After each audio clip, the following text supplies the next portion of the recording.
we need to reflect on the most basic tenet of democracy, namely that a people should be governed by laws made by those they elect to make those laws.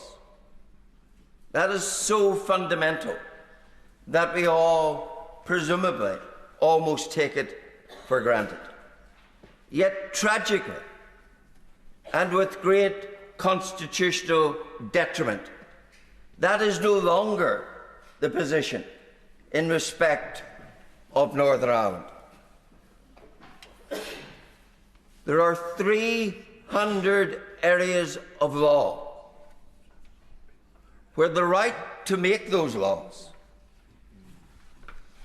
is not exercised in this House, is not exercised in the devolved Assembly, but has been surrendered to the European Parliament.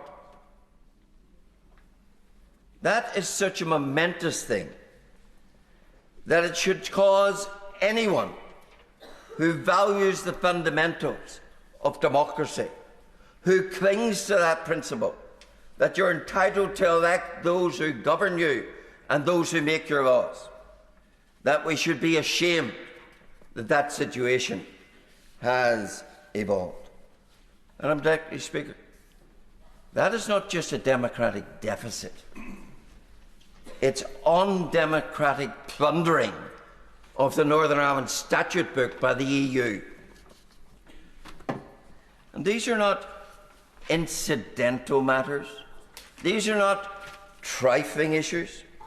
No, they are the laws that deal with customs, the laws that deal with general trade, that deal with goods, with motor vehicles, with cosmetics, with toys, with electrical equipment, with textiles, with medical devices, with pesticides, with waste, with food hygiene, with food ingredients, with marketing.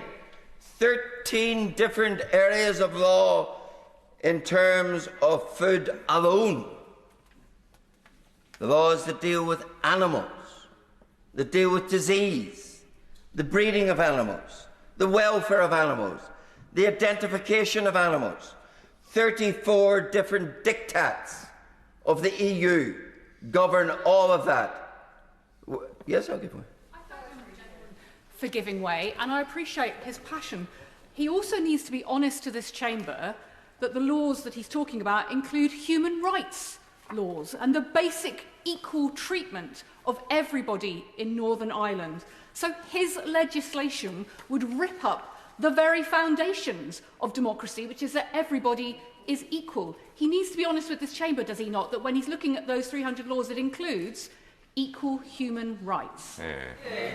I will be absolutely honest with this chamber, and to be absolutely honest with this chamber, I have to say that the honourable member is not addressing the issue as it emerges, because I will deal with the impact of Article 2 of the protocol.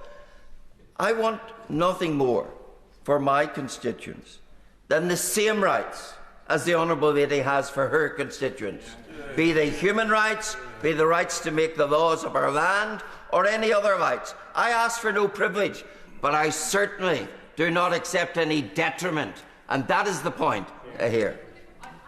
Way, because he and I then share a common concern, because my constituents in Walthamstow do benefit from protection of their human rights, because we are still members of the European Court of Human Rights, which is indeed what the Good Friday Agreement was based on, that equal access to those human rights. His legislation and what it does to Article 2 of the Windsor Framework breaches those principles. So actually, if it went through, there would be less of a connection between the constituents here in England and the constituents in Northern Ireland, would there not? And utterly disagree. As part of the United Kingdom, we are all subject to the Human Rights Act. The Human Rights Act is what fundamentally gives her constituents the rights that they have in that sphere.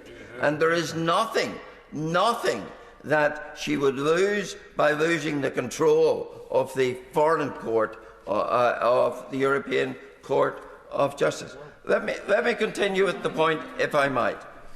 I am listing the three, some of the just examples of the 300 areas of law that have been purloined by the EU in their sovereignty grab over Northern Ireland. I mentioned the 34 different diktats on animals. We've even reached the point in Northern Ireland where under these arrangements our cattle cannot any longer bear a UK ear tag. They now have to have a specified European Union ear tag. And that is but an illustration of how absurd and utterly wrong and offensive it is that the right to make the laws in our own country has been surrendered to a foreign power. All those 300 areas are set forth in Annex 2 of the Protocol, or it's now more kindly called the Windsor Framework. Look at Annex 2. Look at the hundreds of laws, 289 of them, which now have been removed from the ambit of the lawmaking of this House or the lawmaking of the Northern Ireland Assembly. Would you give way on that point? Yes? It's just amazing to look at the volume of law, that 70 pages are contained, not the detail of the law, but simply the headings of the laws. That shows the extent to which the EU has its foot in the door in Northern Ireland. Yeah. Absolutely. I printed them off a couple of months ago and I was staggered. Just the titles, how voluminous even they are. And it's not just 300 laws, it's 300 areas of law which have been surrendered in that regard. And my challenge to every member of this House who comes from a different part of the United Kingdom than Northern Ireland, those who represent GB constituency, my challenge to you today is, how would you feel? How would you feel if in 300 areas of law affecting your constituents, you had no input, you couldn't change, you couldn't move an amendment because those laws were made colonial-like in a foreign parliament by those elected not by your constituents, but by the constituents of 27 other countries? How, I ask this House, could any Democrat, any representative MP say that is right and correct? Yes, I give one.